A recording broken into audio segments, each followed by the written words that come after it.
사랑의 하나님 아버지, 2월 20일 목요일 아침 새벽, 많이 눈이 내리는 이 새벽에도 주님 앞에 감사하며 기도의 제단을 쌓을 수 있도록 우리를 불러주심에 감사드립니다.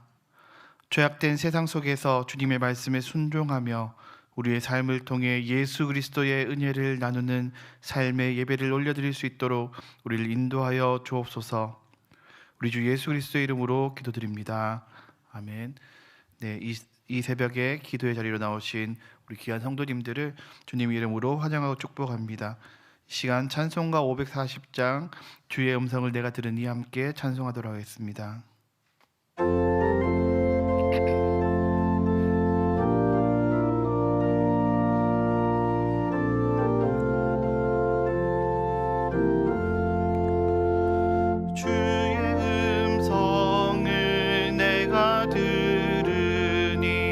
사랑한단 말이세. 믿는 마음으로 주께 가오니 나를 영접하소서. 내가 매일 십자가 앞에 더 가까이 구세주의 흘린 보배 피로써 나를 정케 하소서.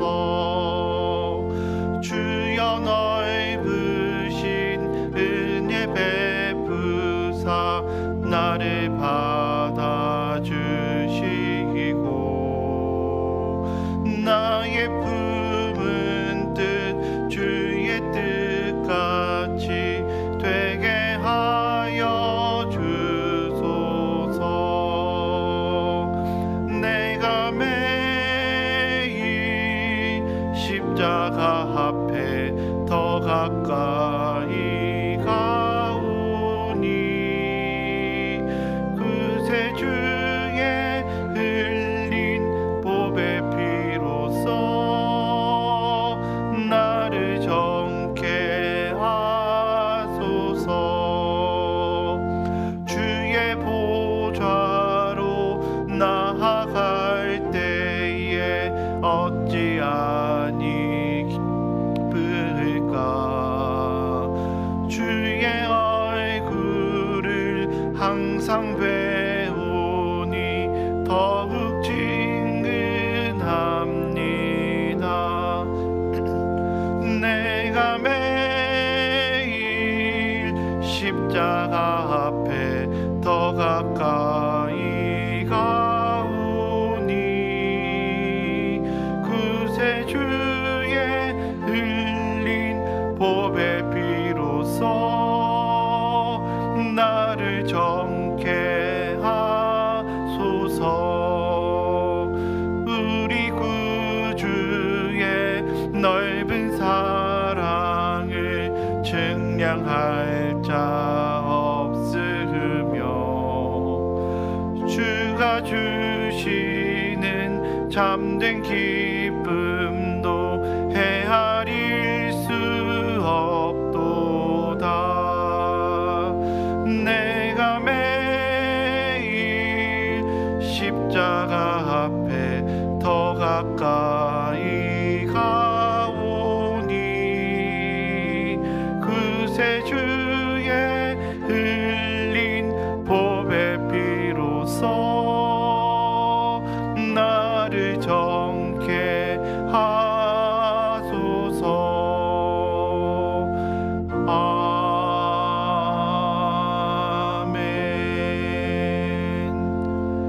이 시간 하나님의 말씀 누가복음 9장 10절에서 17절 말씀을 함께 교독하도록 하겠습니다. 누가복음 9장 10절에서 17절 말씀, 제가 먼저 10절 말씀 읽겠습니다.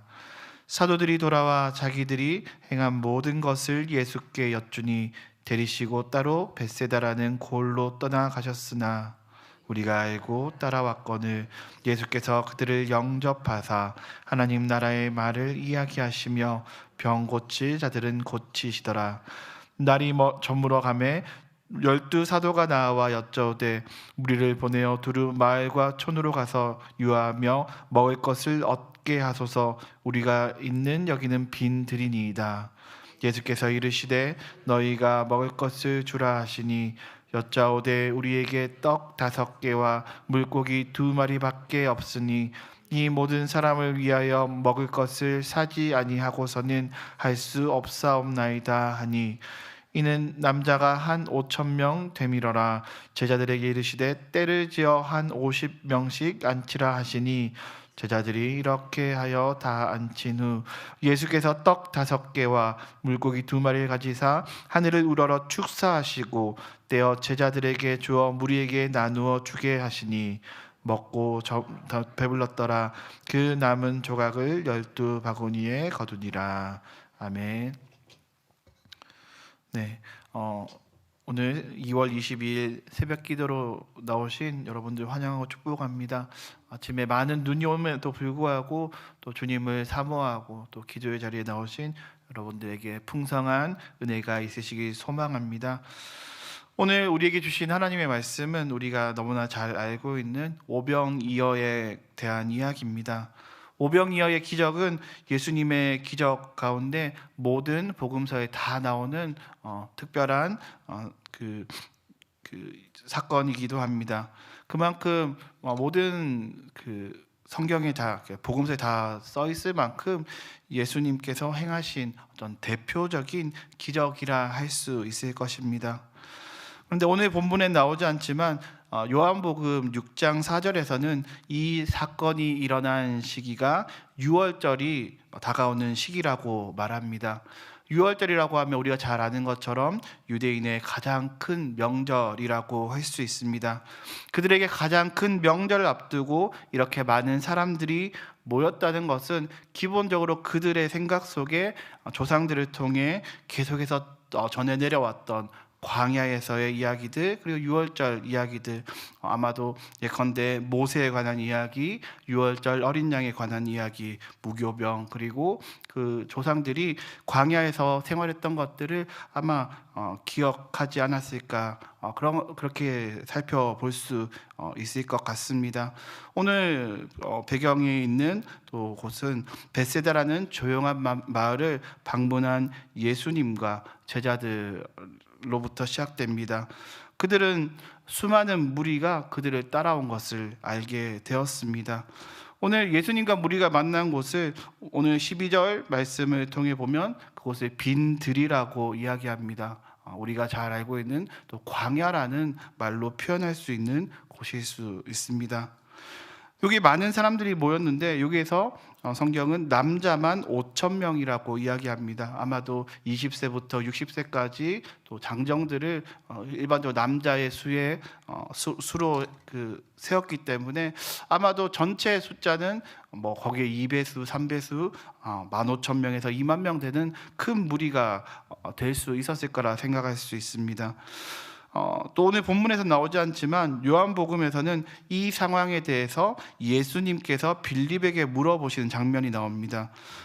요한복음 6장 5절입니다. 예수께서 눈을 들어 큰 무리가 자기에게로 오는 것을 보시고 빌립에게 이르시되 우리가 어디서 떡을 사서 이 사람들을 먹이겠느냐 하시니 이렇게 빌립에게 질문하십니다.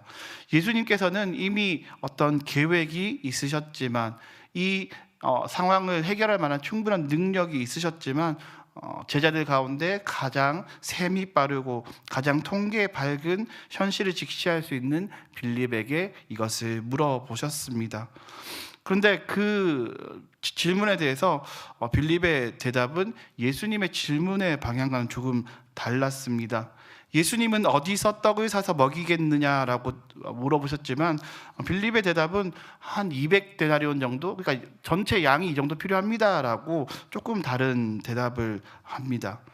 예수님의 의도는 이미 그 마음 가운데 문제 해결책을 가지고 있다라는 전제를 가지고 넌 어떻게 하면 좋겠느냐라고 질문하셨지만 빌립은 자기가 생각하는 자신의 상식과 계산을 근거로 이 상황은 도저히 해결이 불가능합니다. 불가능하다는 것에 초점을 둔 대답을 합니다. 어쩌면 이런 모습이 우리가 삶의 자리에서 때때로 하나님께서 우리에게 어떤 시험을 주실 때에 우리가 하나님을 대하는 방식일지 모릅니다. 하나님께서는 가끔 우리의 삶에 당장은 불가능해 보이지만 하나님의 능력으로는 분명히 하실 수 있는 그런 일들을 또 허용하십니다. 그러면서 우리의 반응을 살피지만 우리는 우리가 가진 상식을 근거로 불가능한 것들만 내가 왜 불가능한지에 대해서 계속해서 그 이유를 열거할 때가 있습니다. 그런데 그 요한복음에서는 이렇게 빌립이 이 정도의 양이 필요합니다라고 하는 동안에 또 다른 제자 안드레는 무리 사이를 돌아다니다 보리떡 5개와 물고기 2마리를 가진 한 소년의 도시락을 발견하고 그것에 대해 예수님께 가져와서 말씀을 드립니다. 그러나 그는 이것을 겨우 찾아오긴 했지만 5,000명이라는 그 수많은 무리 앞에 이 도시락이 너무나 작게 보였던지 이렇게 얘기합니다. 그러나 이것이 이 많은 사람들에게 얼마나 되겠사옵나이까라고 좀 비관적으로 보일 수 있는 그런 반응을 하게 됩니다. 그런데 예수님께서는 이 작은 도시락을 갖고 사람들을 자리에 앉게 하시며 축사하시고 나누어 주십니다. 아마도 이 도시락을 수많은 사람들에게 나누어 주는 것, 오늘 본문에서는 50명씩 나누어서 앉히라고 한 장면이 나옵니다. 50명씩 나누어 앉히더라도 최소 인원 5,000명만 잡아도 최소한 100개의 그룹이 만들어질 수밖에 없습니다. 그 100개의 그룹에 다니면서 이 도시락을 배식하는 것이 얼마나 시간이 많이 걸리겠습니까? 우리가 좀 예전 기억을 돌려보면 교회에서 헌당 예배를 했을 때 국밥을 먹었을 때가 기억나실 수 있을 것 같습니다. 그때 저희 교회 성도님들 10,000명에게 국밥을 먹일 때만 해도 많은 인원들이 배치되고 그것을 나눠주는데 많은 시간이 걸렸습니다. 그런데 예수님 이 당시에 최소한 5,000명, 적어도 15,000명에서 20,000명 되는 그 인원들에게 이 작은 도시락을 가지고 나누어 주는데 얼마나 많은 시간이 걸렸겠습니까? 근데 그 시간 동안에 사람들에게 과연 어떤 생각이 들었겠습니까? 제자들에게도 마찬가지입니다. 이거 가지고 어떻게 할 수 있습니까? 그런데 놀랍게도 예수님께서 축사하시고 불가능해 보이는 이 일이 계속 나누어 주는데 계속 나누어진다라는 것이 너무나 놀라웠던 거죠.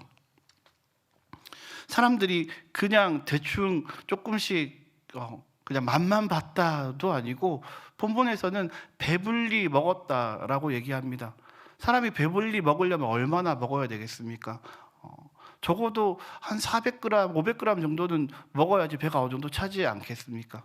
그런데 5,000명이라고 하면 5,000명이라는 인원에 한 400g만 계산을 해도 전체 무게가 적어도 2톤 이상은 나오게 됩니다. 그런데 도시락 하나, 물고기 2마리에 보리떡 5개, 그게 얼마나 무게가 되겠습니까? 불과 몇 킬로그램 안 되는 그 물건을 가지고 예수님께서 축사하시고 먹였더니 적어도 몇 톤, 수톤이 되는 양만큼 사람들이 배불리 먹고 그냥 먹고 끝난 것이 아니라 또 남았는데 그 양이 12바구니가 남았다라는 것은 우리의 상식적으로는 도저히 답이 나오지 않는 상황입니다. 그러나 전능하신 하나님의 아들 예수님께서 이 일을 하실 때에 우리의 눈에는, 그리고 그 당시에 제자들은 직접 보고서도 참 믿기 어려운 순간이었을 것이라 생각합니다. 어떻게 이런 일이 일어날 수 있습니까?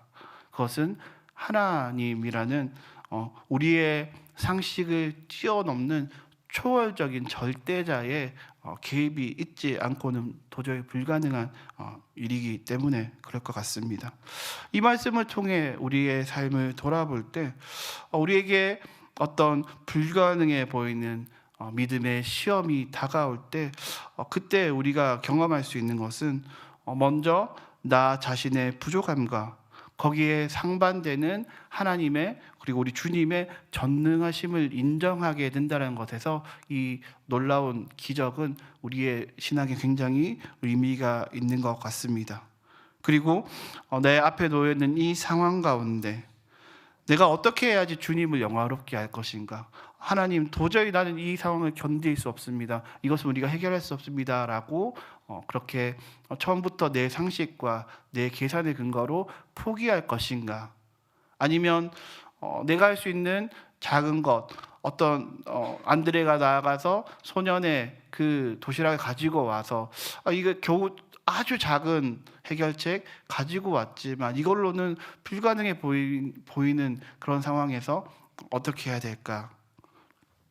그럼에도 불구하고 주님의 말씀에 순종하고 주님의 뜻을 어떻게 내가 이루어갈 수 있을까를 고민하며 나올 때에 하나님께서 내가 할 수 있는 영역까지 나에게 또 요구하시지만 그 믿음의 걸음을 걸었을 때 하나님께서 개입하실 때 놀라운 일들이 일어날 수 있다는 것을 우리에게 보여주고 있는 것 같습니다. 또한 우리의 믿음의 시험과 우리의 이런 도전을 주님께 올려드릴 때 주님은 나를 위해서 또한 주님의 영광을 위해서 놀라운 일들을 하실 수 있다라는 것을 우리는 또 확인할 수 있을 것 같습니다. 이렇듯 우리의 삶에서 하나님은 때때로 우리의 믿음을 확인하시고 시험하십니다. 불과 우리가 얼마 전까지만 해도 우리는 다 마스크를 쓰고 다녔습니다.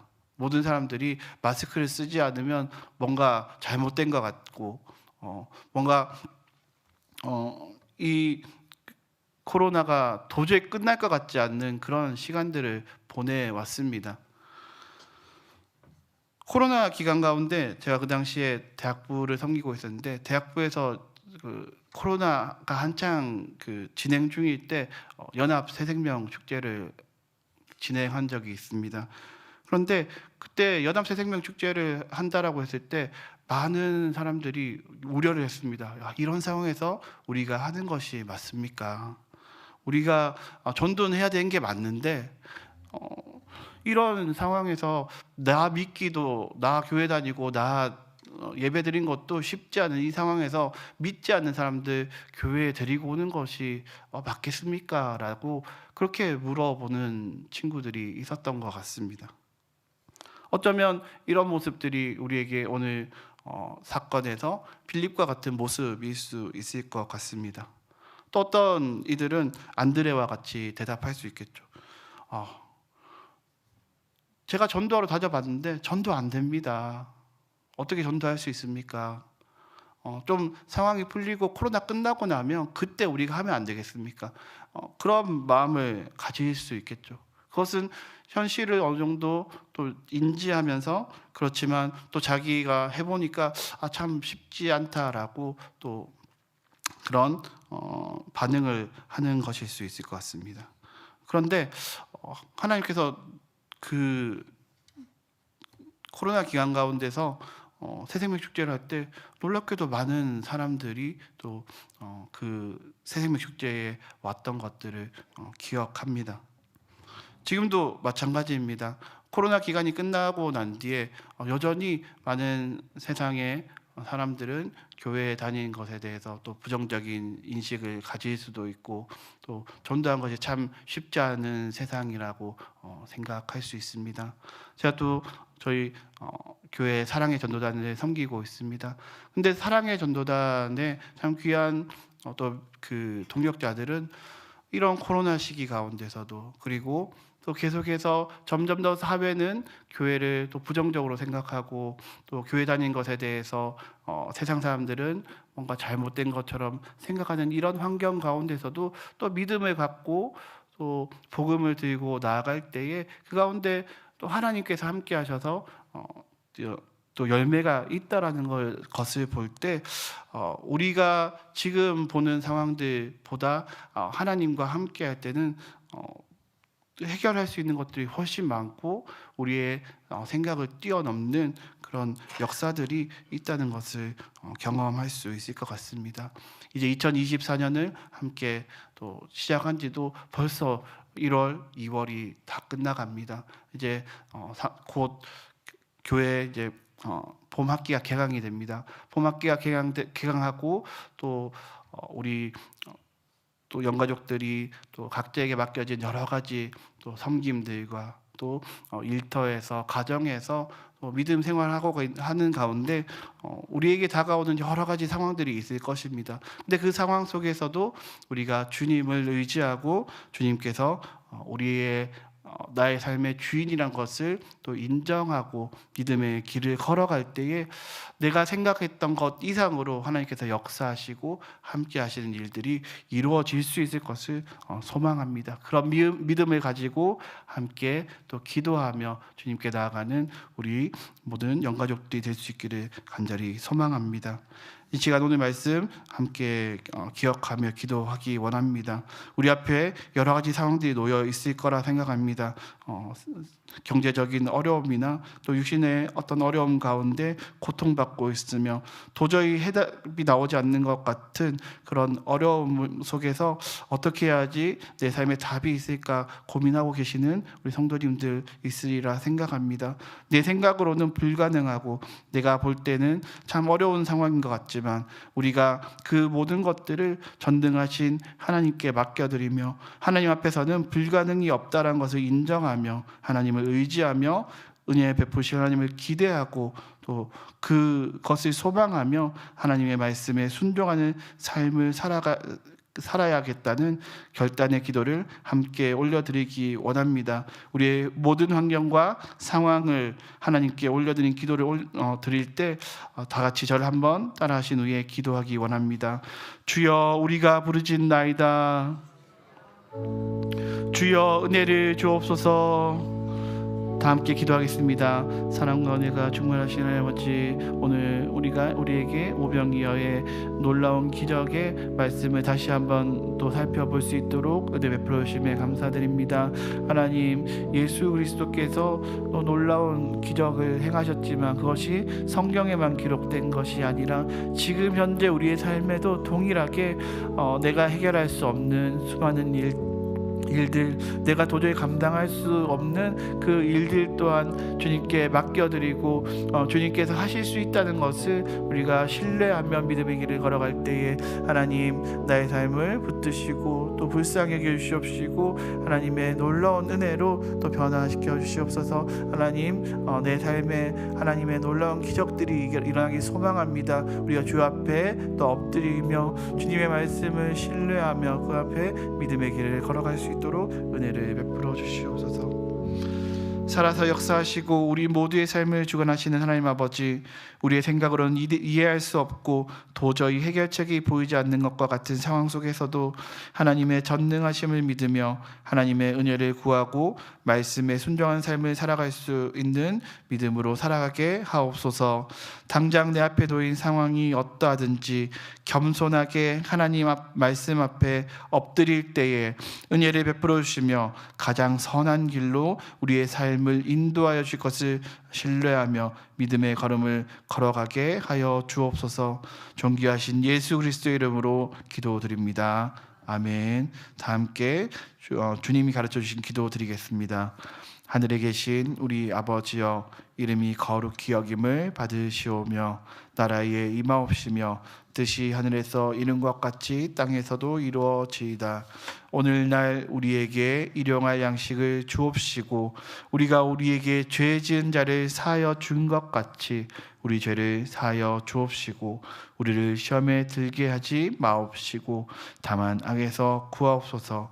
대개 나라와 권세와 영광이 아버지께 영원히 있사옵나이다. 아멘. 이 시간 100대 기도문으로 함께 기도하겠습니다. 목요일은 대사회적 책임을 위해서 함께 기도하겠습니다. 함께 또 그 기도 제목을 읽으신 이후에 또 아멘으로 화답해 주시면 되겠습니다. 함께 대사회적 책임을 위하여 기도하겠습니다. 사랑의 교회가 성경적 가정과 결혼을 회복하는 생명 공동체의 계승자가 되어 자녀 양육과 저출산 문제를 해결하는 데 쓰임 받고 믿음의 세대 계승을 아름답게 이루게 하옵소서. 아멘. 지역과 문화를 위하여 기도하겠습니다. 사랑의 교회가 사랑으로 이웃을 섬기고 생명을 살리는 복음의 플랫폼이 되어 지역 사회를 하나 되게 하고 부흥케 하는 영적 공동체가 되게 하옵소서. 아멘. 대사회적 책임 부서 사역을 위하여 기도하겠습니다. 사랑의 교회 대사회적 책임 부서 사역을 통해 한국 사회에 하나님의 공의와 사랑이 드러나게 하시고 생명력이 넘치는 하나님 나라가 세워지게 하옵소서. 아멘. 네, 매주 목요일은 목회자와 평신도 지도자를 위해 기도하는 시간입니다. 특별히 오늘 교역제 수양회가 오늘부터 내일까지 제천 기도동산에서 진행됩니다. 위에 기도해 주시면 좋겠습니다. 새벽 기도회는 조용히 기도하는 시간입니다. 개인 기도하시다가 평안히 돌아가시기 바랍니다. 함께 기도하겠습니다.